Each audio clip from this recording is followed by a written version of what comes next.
سفید پوش لوگ دیکھیں۔ بعضوں کی ایسے ہوتا ہے کہ گھر میں گزارا بس چل رہا ہے، تنخواہ آتی ہے، بل دیے، بچوں کی فیسز وغیرہ بھریں، تھوڑے بہت کپڑے لیے، راشن وغیرہ ڈلوایا، سب کچھ، تنخواہ ختم، پھر اگلے مہینے۔ یعنی وہ کسی سے کے ہاتھ پھیلانے کے محتاج تو نہیں ہوتے، لیکن وہ بہت تنگ دستی سے چلتے ہیں۔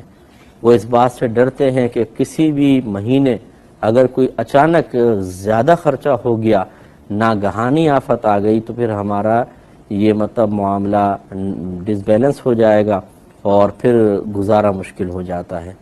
ایسے سفید پوش لوگوں کو ہمیں سہارا دینا چاہیے، غریب کو بھی دینا چاہیے اور ان کو بھی دینا چاہیے جو کسی کے سامنے دست سوال دراز نہیں کرتے۔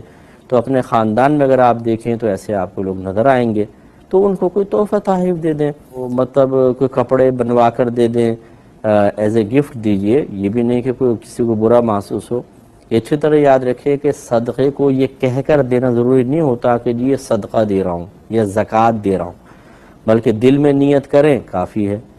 بلکہ اچھی طرح یاد رکھیں جب ہم تحفہ دیتے ہیں، کسی کو گفٹ کہہ کے دیتے ہیں، تو اس میں بھی صدقے کا پہلو ہوتا ہے، کیونکہ صدقے کا مطلب ہوتا ہے ثواب کی نیت سے اللہ تعالیٰ کی راہ میں کچھ خرچ کرنا۔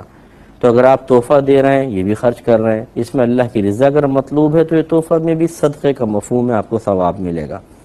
تو اس لیے زبان سے کہنا ضروری نہیں ہے، ایسے لوگوں کو ذرا ریلیف ملنا چاہیے۔ اسی طرح جو غریب ہے اس کو راشن ڈلوا دیا، ماہانہ ڈلوا دیں، بہت اچھی بات ہے، 3 مہینے میں، 6 مہینے میں، اور اسی طرح اگر کوئی پر منتھ ان کی کوئی مطلب پیسوں کا ذریعہ بنا دیا جائے، تھوڑا بہت پیسہ ان کو دے دیا جائے، تو یہ بہت اچھا ہے۔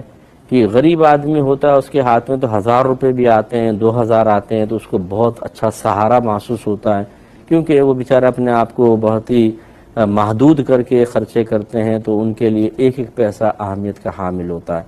جو لاکھوں روپے کما رہا ہے اس کو وہ تو 100-200 کو ایسے دیکھتا ہے کہ جیسے بالکل معمولی چیز، لیکن ایک غریب آدمی جس کی سیلری بہت ہی کم ہے اور اخراجات بہت زیادہ ہیں، گھر کے افراد زیادہ ہیں، اس کے لیے 100 روپے بھی بہت بڑی چیز ہے۔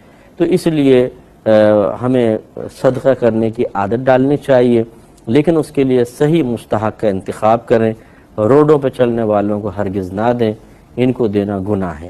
ایسے جو مسجدوں میں آ کے کھڑے ہو جاتے ہیں اور بھیک مانگتے ہیں، اور آج کل تو ہمارے یہاں نیا نیا فراڈ ہے، ایسے زبردست کپڑے پہنیں گے، ایسے اپ ٹو ڈیٹ نظر آئیں گے اور ویل ایجوکیٹڈ نظر آئیں گے، اور عورتیں ایسی کھڑی ہوئی بہترین قسم کا برقع، چشمے لگا کے، بچے کو گود میں لیا ہوا، بچہ بھی ایسا ہوگا کہ آپ دیکھیں گے بہترین قسم کا لباس، اور وہ مانگ رہی ہیں۔ یعنی یہ ثابت کرنے کی کوشش کر رہے ہیں کہ ہم لوگ کوئی مانگنے والے پیشہ ور نہیں ہیں، حالات ایسے آ گئے ہیں کہ پڑھے لکھے ہیں، اچھی فیملی ہے، پھر بھی ہمیں مانگنا پڑ رہا ہے۔ ایسے سے ڈرامے کچھ انتہا نہیں، اور ہمارے لوگ بیچارے 1000 دفعہ ڈسے ہوئے ہیں، پھر اس کے بعد ڈستے ہیں، اور یہ مومنانہ صفت نہیں ہے۔ میرے آقا صلی اللہ علیہ وسلم نے فرمایا کہ لا یلدغ المؤمن من جحر واحد مرتين، کہ مومن ایک سوراخ سے 2 مرتبہ نہیں ڈسا جاتا۔ جب ہمیں پتہ ہے کہ یہ پیشہ ور ہیں، غلط قسم کے لوگ، یہ کیوں دیتے؟ ایسی مسجدوں میں کھڑے ہو جاتے ہیں، جی میں فلاں جگہ سے آیا تھا کاروبار کرنے کے لیے، میرا پرس چھن گیا، میرا بیگ چھین کر لے گئے، اور یہ اور وہ ہے، اور رونے لگ جائیں گے اور باہر جا کے کھڑے ہو جائیں گے۔ پھر لوگ خوب پیسے دینا شروع کر دیں گے۔ ارے بھائی یار، آپ کو غریب ہی نہیں مل رہا؟ جا کر دیکھیں ذرا، جو بیچارے دستے سوال دراز کرتے ہوئے 10 بار شرماتے ہیں کسی سے مانگتے ہوئے، ان کو جا کر دیں، ان کو دینا ثواب ہے، ان لوگوں کو دینا ثواب نہیں ہے۔ لیکن بس لوگوں کی عقلوں کا کیا کیا جائے؟ پھر بعضوں کو سمجھایا تو کہتے ہیں جی اللہ تعالیٰ تو نیت کو دیکھتا ہے نا، نیت کا، بس اس نے اللہ کے لیے مانگا ہم نے دے دیا۔ تو اچھا یہ بتائیے اگر کوئی اللہ کے لیے ٹی ٹی مانگے آپ سے کہ یار میں نے ذرا گن پوائنٹ پہ موبائل چھیننے، اللہ کے واسطے ایک ٹی ٹی دلوا دو، تو پھر اللہ کا نام سن کے اس کو ٹی ٹی دلوا دیں گے آپ؟ اگر کوئی ہیروئن سے آ کر بولے کہ خدا کے واسطے مجھے ایک پڑیا ہیروئن کی دلوا دو، میرا نشہ ٹوٹ رہا ہے، تو آپ اس کو ہیروئن خرید کر دے دیں گے؟